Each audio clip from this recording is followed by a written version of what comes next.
Un séisme, c'est d'abord une rupture le long d'une faille à des kilomètres sous nos pieds. Et c'est ce mouvement soudain qui va générer des ondes sismiques qui vont se propager. Et c'est ça qui va être ressenti. Alors, les séismes se produisent parce que les roches sous nos pieds sont mises en tension, en compression, pour différentes raisons.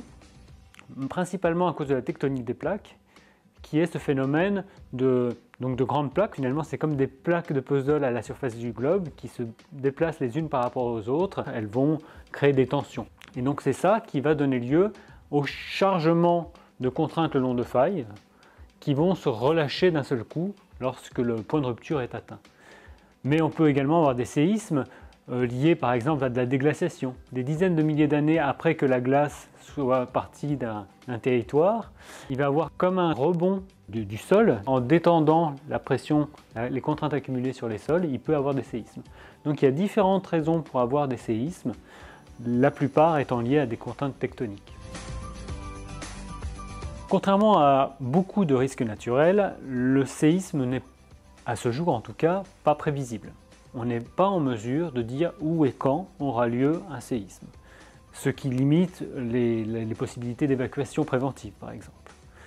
Cependant, on est capable de dresser des cartes qu'on appelle d'aléas qui caractérisent à un endroit donné la probabilité d'occurrence sur des temps longs, de plusieurs centaines d'années, d'un séisme d'une intensité donnée. Donc ça, c'est en remontant dans le passé, en faisant des statistiques d'occurrence des séismes dans le passé, qu'on est capable d'établir ces cartes. C'est une forme de prévision de temps long. Les séismes n'ont pas lieu n'importe où, ça se comprend à l'échelle du globe, où les séismes se concentrent d'abord aux frontières entre les grandes plaques tectoniques, mais ça se comprend également si on zoome à l'échelle d'un pays, d'une région. Des forces s'accumulent et doivent se relâcher un petit peu partout, mais de manière privilégiée là où il y a déjà des cassures dans le sol. Ces faiblesses, c'est souvent là où il y a déjà eu des chaînes de montagnes, là où le sol est fracturé en profondeur.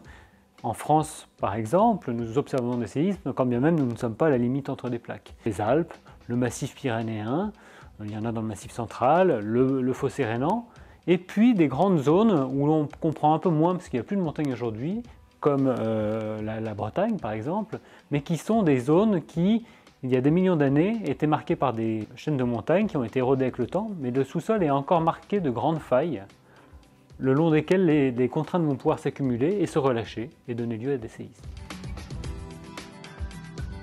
Pour caractériser l'importance d'un séisme, on parle à la fois d'intensité et de magnitude. La magnitude, c'est intrinsèque au séisme, ça caractérise la puissance libérée au moment du séisme. Dans les faits, les séismes, on les mesure en surface avec des sismomètres, et donc cette magnitude, on la calcule. Selon l'organisme qui va l'établir, on aura une valeur différente. Mais normalement, elle est unique, à la source. Elle est caractérisée par, souvent on parle de l'échelle de Richter, c'est une échelle de magnitude. Les séismes les plus importants qui ont été mesurés, observés depuis que la sismologie existe, qui est une science relativement récente, à moins de 200 ans, c'est magnitude 9,5 à peu près. À côté de ça, on a l'intensité. L'intensité, elle dépend du lieu d'observation en surface. Elle caractérise la sévérité de la secousse en un endroit donné. Donc elle est généralement plus forte à l'épicentre, c'est-à-dire à la surface au-dessus de là où il y a eu de la rupture, et elle s'atténue généralement avec la distance, comme le son. Néanmoins, il peut y avoir des configurations particulières qui peuvent localement amplifier cette intensité, comme des formations géologiques superficielles ou des reliefs. Alors, un séisme, ça a lieu en profondeur. La plupart du temps, c'est à quelques kilomètres. Ça peut être dans certaines zones qu'on appelle des zones de subduction, jusqu'à plus de 100 km de profondeur. Là où s'initie la rupture, on appelle ça le foyer.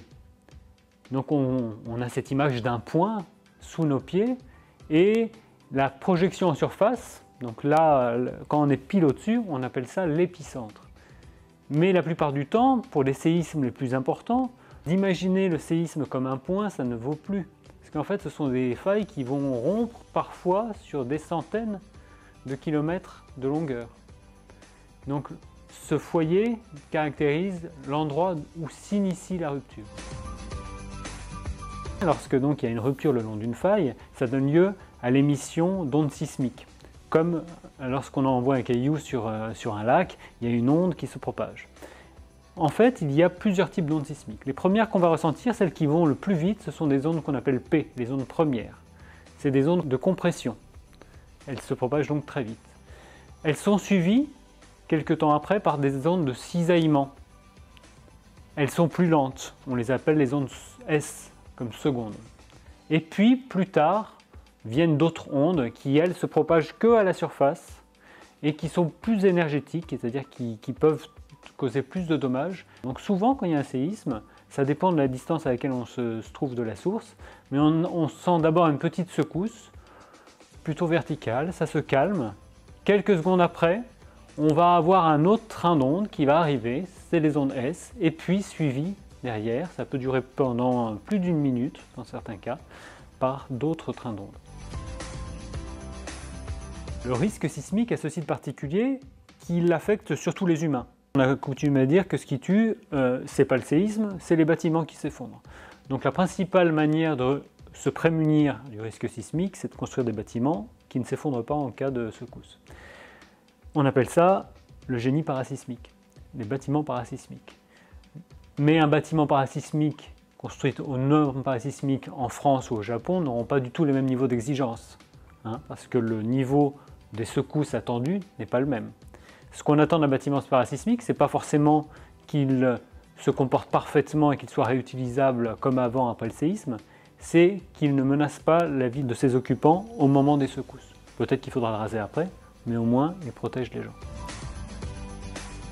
En France aussi, nous devons construire parasismique. Nous avons une réglementation qui, en fonction du lieu où on se trouve, c'est-à-dire en fonction de l'aléa sismique, de la probabilité d'occurrence d'un séisme, et en fonction du type de bâtiment qu'on veut construire, nous allons être tenus de respecter ces normes parasismiques.